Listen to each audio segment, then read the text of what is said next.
Hello everyone. இன்றைக்கி ஒரு இன்ட்ரெஸ்டிங்கான லெசன். சில நேரம் நம்மளோட ஃப்ரெண்ட்ஸ் இல்லை ரிலேட்டிவ்ஸ் தேவையில்லாத சில கேள்விகள் கேட்பாங்க. நீ இன்னும் வேலை தேடிட்டு தான் இருக்கியா? நீ எவ்வளோ சம்பாதிக்கிற? எப்போ கல்யாணம் பண்ணிக்க போகிற? எந்த மாதிரி பொண்ணு வேணும்? என்ன மாதிரி மாப்பிள்ளை வேணும்? இந்த மாதிரி நமக்கு சம்டைம்ஸ் அவங்க கேட்குற கேள்விகள் தர்ம சங்கடமாக இருக்கிற மாதிரி இருக்கும். இந்த மாதிரி கேள்விக்கெல்லாம் எப்படி பதில் சொல்லணும் அப்படின்னு சொல்லிட்டு பார்க்கலாம். இங்கிலீஷில் ஃப்ளூயண்ட்டாக பேசுகிறதுக்கு இங்கிலீஷ் ஃப்ளூயன்சி ட்ரைனிங் ப்ரோக்ராம் நம்ம ஸ்டார்ட் பண்ண போகிறோம். அதை பற்றின டீட்டெயில்ஸ்க்கு இந்த நம்பருக்கு நீங்கள் வாட்ஸ்அப் பண்ணலாம். ஸோ யாராவது உங்ககிட்ட இந்த மாதிரி தர்ம சங்கடமான கேள்விகள் கேட்டாங்க அப்படின்னா அதுக்கு எப்படியெல்லாம் பதில் சொல்லணும் அப்படின்னு பார்க்கலாம். First one, why do you want to know? So why do you want to know அப்படின்னா, இப்போ இதை தெரிஞ்சுட்டு நீ என்ன பண்ண போகிற அப்படின்னு கேட்குறதுக்கு தான் why do you want to know அப்படின்னு சொல்லிட்டு நம்ம கேட்டுடலாம். இதை கொஞ்சம் நம்ம ரொம்ப ரூடாக இல்லாமல் கொஞ்சம் சிரிச்சுக்கிட்டு அப்படி சாஃப்டாக கேட்குற மாதிரி why do you want to know அப்படின்னு சொல்லிட்டு கேட்டுடலாம்.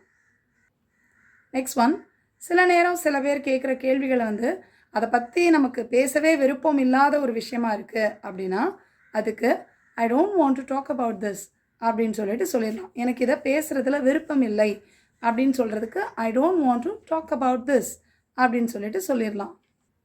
நெக்ஸ்ட் ஒன், சில நேரம் ரொம்ப நமக்கு பர்சனலான சில விஷயங்களெல்லாம் யாராவது கேட்பாங்க. இதெல்லாம் கேட்கலாமா கூடாதுன்னே அவங்களுக்கு தெரியாது. அவங்க பாட்டுக்கு பப்ளிக்காக இருக்கிற இடத்துல அவங்க பாட்டுக்கு ஏதாவது இந்த மாதிரிலாம் கேள்விகள் கேட்குறாங்க அப்படின்னா நம்ம டேரெக்டாகவே அவங்ககிட்ட சொல்லிடலாம், இது என்னோடய பர்சனல் விஷயம், இது எனக்கு சொல்கிறதுக்கு விருப்பம் இல்லை அப்படின்னு சொல்கிற மாதிரி கொஞ்சம் பாலிஷாக சொல்லணும்னா சாரி தட்ஸ் பர்சனல் அப்படின்னு சொல்லிடலாம். சாரின்னு சொல்கிறதுனால கொஞ்சம் அது பொலைட்டாக இருக்கும், ரொம்ப ரூடாக இருக்கிற மாதிரி இருக்காது. ஸோ சாரி தட்ஸ் பர்சனல் அப்படின்னு சொல்லிடலாம். அதுக்கப்புறம் இதை பற்றி பேசுகிறதுக்கு எனக்கு பிடிக்கலன்றதையும் சேர்த்து I don't want to talk about this அப்படின்னு சேர்த்து சொல்லிடலாம். நெக்ஸ்ட் ஒன், சில கேள்விகளுக்கு உடனே உங்களுக்கு பதில் சொல்கிறதுக்கு என்னன்னு தோணவே இல்லை, ஆன்சர் டக்குன்னு கிடைக்க மாட்டேங்குது, என்ன சொல்லன்னு தெரியல அப்படின்னு கொஞ்சம் திணறீங்க அப்படின்னா சரி நான் அப்புறமா சொல்கிறேன் உங்ககிட்ட அப்படின்னு சொல்கிறதுக்கு ஐ டெல் யூ லேட்டர் அப்படின்னு சொல்லிட்டு அந்த இடத்த விட்டு நம்ம எஸ்கேப் ஆயிடலாம். ஸோ ஃபோன் பேசுகிற மாதிரி இல்லை யாரோ கூப்பிட்ற மாதிரி நம்ம பாட்டு கிடக்கடன்னு அந்த இடத்த விட்டு நகண்டு போயிடலாம். ஸோ அதுக்கு முன்னாடி நான் அப்புறம் சொல்கிறேன் அப்படின்னு சொல்லிட்டு அந்த இடத்த விட்டுட்டு போயிடலாம். So I tell you later அப்படின்னு சொல்லிடலாம்.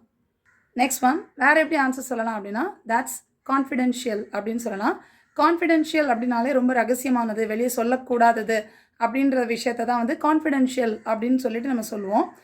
ஸோ யாராவது கேள்வி கேட்டாங்க அப்படின்னா இது ரொம்ப ரகசியமான விஷயம் அப்படின்னு அப்படி காமெடியாக சொல்கிற மாதிரி சொல்லிவிட்டு அந்த இடத்த விட்டு நம்ம நகண்டலாம்.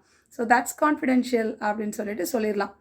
பட் இந்த எந்த விஷயமுமே ஒத்து வராமல் மறுபடியும் கேள்வி கேட்டு ரொம்ப தொல்லைப்படுத்துகிறாங்க அப்படின்னா மைண்ட் யுவர் ஓன் பிஸ்னஸ், உங்கள் வேலையை பார்த்துட்டு போங்க அப்படின்னு சொல்லிட்டு சொல்லிடலாம்.